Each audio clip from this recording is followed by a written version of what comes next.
The water is dark, an endless murky twilight. A mother Elasmosaurus coils her impossible neck, a 60-foot serpent of muscle and bone. She creates a living cage around the small, pale form of her newborn calf. But the darkness is not empty.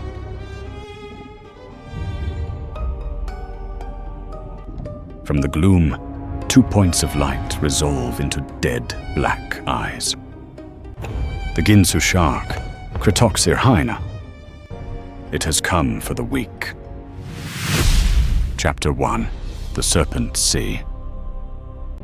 This is not an ocean. It is a shallow grave stretching 1,000 miles.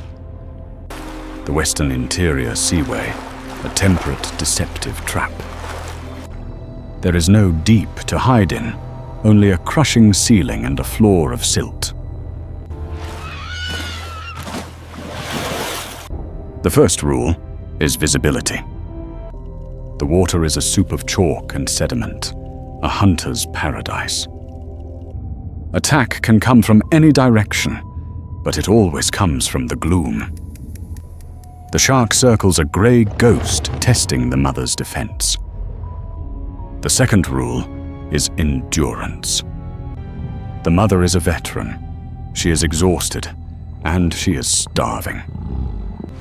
For plesiosaurs like her, birth is a singular, massive investment. One calf, one chance. Her vigil is absolute, for the calf is born buoyant but weak.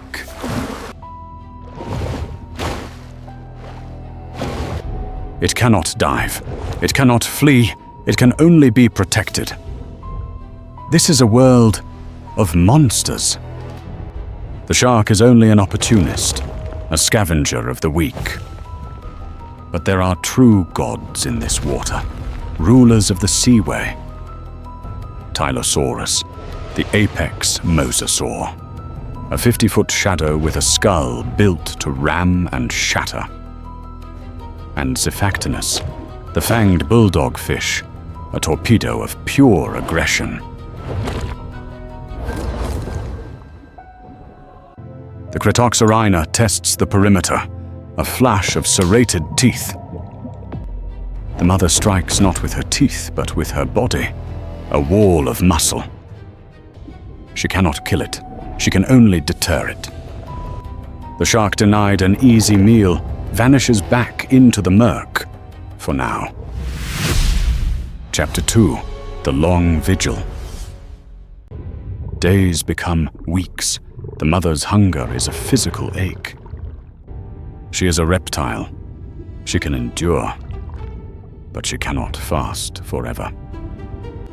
To hunt, she must leave the calf, a choice that feels like a betrayal. The vigil is a balance of hungers. She nudges the calf toward a dense thicket of seabed algae, a pathetic defense. Then she vanishes, a silent grey torpedo, her long neck slicing the water. She is a master hunter. Her small head and needle teeth are built for speed, striking ammonites and fish before they can react.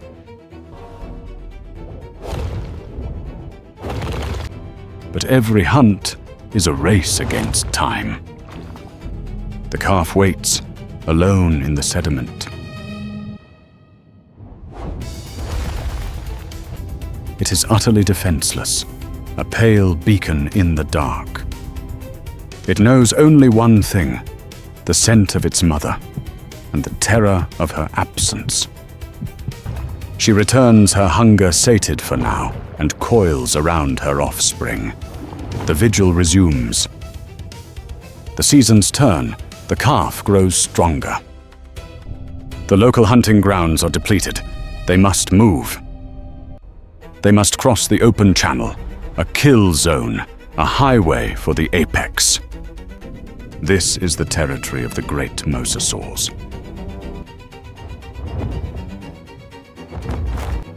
Tylosaurus. It passes above them, a shadow that blots out the filtered sun. The mother freezes, forcing the calf down into the silt, covering it with her own body. Do not move, do not breathe, do not exist. The Mosasaur is not hunting them, it is patrolling, but it is aware.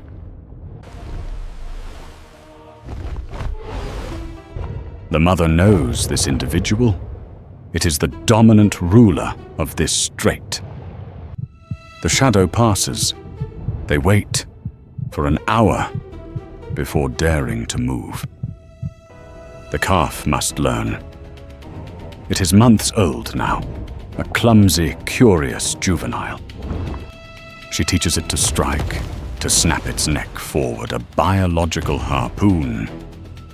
It hunts ammonites, slow, simple, safe. It misses, again and again, a frustrating, dangerous game. But survival is not a game. The lesson is interrupted. A pack of Xiphactinus, the fanged fish. They are not here for the mother. They are here for the clumsy calf. They are fast, disorganized, and relentless. The mother abandons the hunt and attacks, her long neck a defensive whip.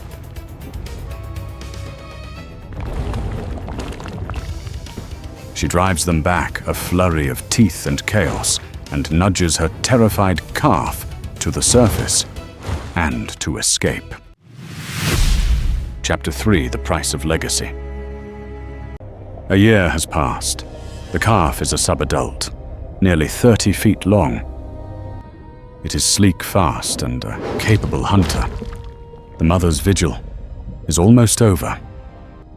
But in the Serpent Sea, almost is a fatal word. The mother is scarred, thin, her energy reserves depleted by a year of starvation and battle. The ruler has returned.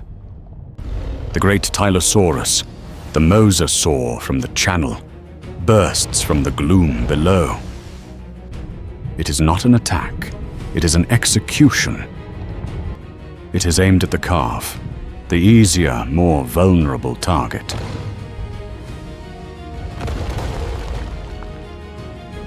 The Mosasaur's battering ram snout smashes into the calf, stunning it.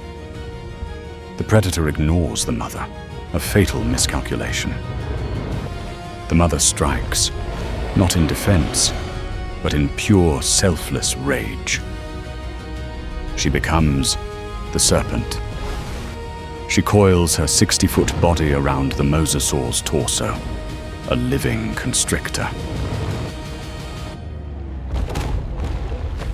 Her needle teeth are useless against its thick hide, but her neck is pure power.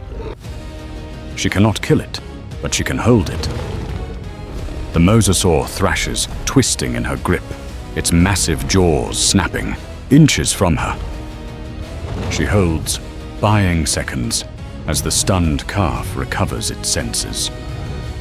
Flee! The calf panicked and injured torpedoes toward the surface, and is gone. The Mosasaur, enraged, turns its full attention to the mother. Her vigil is over. The water turns dark, a cloud of red in the gloom. Chapter 4: The Legacy. We have always seen these creatures as cold, reptilian. We assumed they laid eggs on a beach and left their young to fate. Fossil evidence, a mother found with a single large embryo inside, tells a different story. They gave live birth. This was not the strategy of a reptile, but of a mammal. The K strategy: few offspring, massive parental investment. This is how the Elasmosaur survived in a sea of super predators. It was not their teeth, or their venom, or their speed. It was the bond. A year-long, agonizing, selfless defense of the next generation. This one mother, this one calf, is an echo of millions. A saga of endurance, played out over 80 million years. Her sacrifice was not a tragedy. It was a guarantee.